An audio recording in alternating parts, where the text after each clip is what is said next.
dalaat ak jàmm ci seen bi di Leral TV di wax ne bu leen fàtte abonné gannaaw loolu ñu ñëw ak yéen ci revue de presse nag ñu ngi ci njëkk yéenekaay bi groupe Futurs Médias ñu gën xam ci record moom record mi nag mi ngi fesal CAF Awards 2022 mooy cérémonie boobee nga xam ne dinañu ko amal foofee sa Maroc tànn joueurs africains yi nga xam ni ñoo gën a xarañ ci football bi ñuy def ci at bii ñu génn jox leen ay trophée Sénégal nag am na ci ay doomam yoo xam ne favori nañ ci comme lu mel ne Sadio Mané mii ak kii di Aliou Cissé ak kii di Pape Makhtar Sarr moom Sadio Mané mii journal mi ngi ñuy xam ni favori la si ba tey Pape Makhtar Sarr mi journal mi ngi ñuy xam ni kii di Pape Makhtar Sarr outsider la si mën na si jël deuxième mën na jël troisième ba tey journal bi ñoo ngi fay gis kookee nga xam ne Aliou Cissé journal mi ngi ñuy xamal ni coach yi gën a xarañ si la bokk moom mii di Aliou Cissé tey jii mën na jël trophée foofee sa Maroc ba tey journal mi ngi ñuy xamal kii di Mohamed Salah journal mi ngi ñuy xamal Mohamed Salah mii du ñëw day boycotté cérémonie boobu.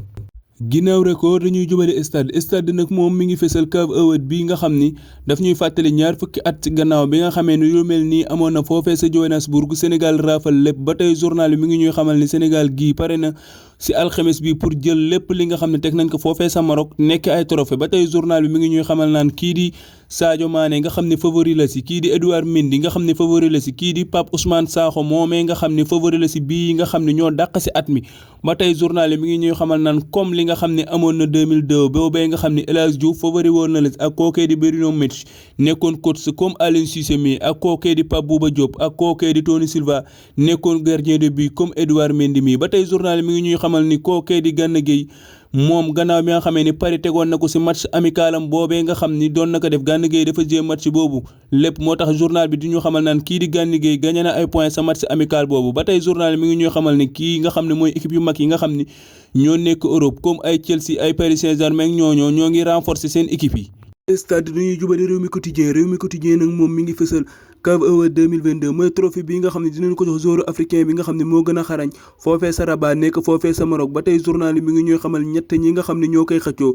l'international sénégalais bii di Sadio Mané ak kii di Edouard Mendy ak ki leen ñettal di Mohamed Salah ba tey journal mi ngi ñuy xamal l'international sénégalais bii nga xam ne ma nga sa Ligue 1 ba nekk foofee sa Portugal moom mii dañu koy waaj a licencier dañu koy waaj a dàq foofee. ginnaaw biir réew mi dañu jubali bitim réew journal bi ñuy wax Mundo Deportivo fekk fa ay kàddu l'international polonais mi moom journal bi nag mi ngi fësal ay kàddu Lewandowski mi muy xamle naan je suis ici pour gagner dama ñëw fii pour gagner fi jël fi ay trophée comme ni ma ko daan jëlee si yeneen équipe yi ba tey journal bi ñoo ngi fay fekk kookee nga xam ne mooy l'international brésilien boobee nekk foofee sa FC Barcelone ñu gën ko xamee si Rafinha moom Rafinha mi gannaaw bi nga xamee ne engagé wu na si saison bi sa FC Barcelone googee mi ngi continuer di wane boppam sa match amical yooyee di am tournoi boobee di am foofee sa Las Vegas ba tey journal bi ñoo ngi fay fekk ay kaddu La Roja mooy équipe Espagne bu jigéen bii nga xam ne Angleterre moo ko éliminé sa quart de finale yooyee. Mundo Deportivo dañuy des foofee sa bitim réew ak journal bi ñuy wax Marca moom journal bii nag mu ngi fësal gannaaw bi nga xam ne équipe Espagne bi Angleterre moo ko éliminé sa quart de finale yi door ko ñaari bal ci benn ba tey journal bi mi ngi fësal classico boobee nga xam ne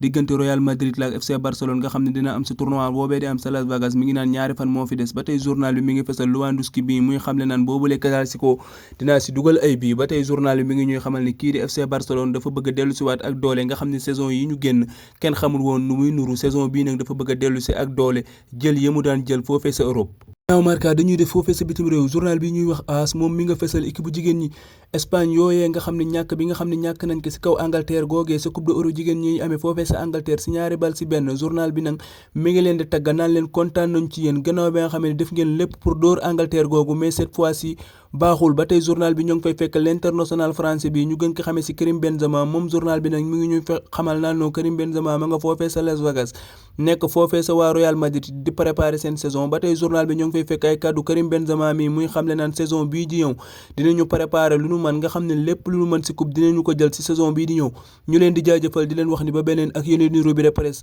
jaa ngeen jëf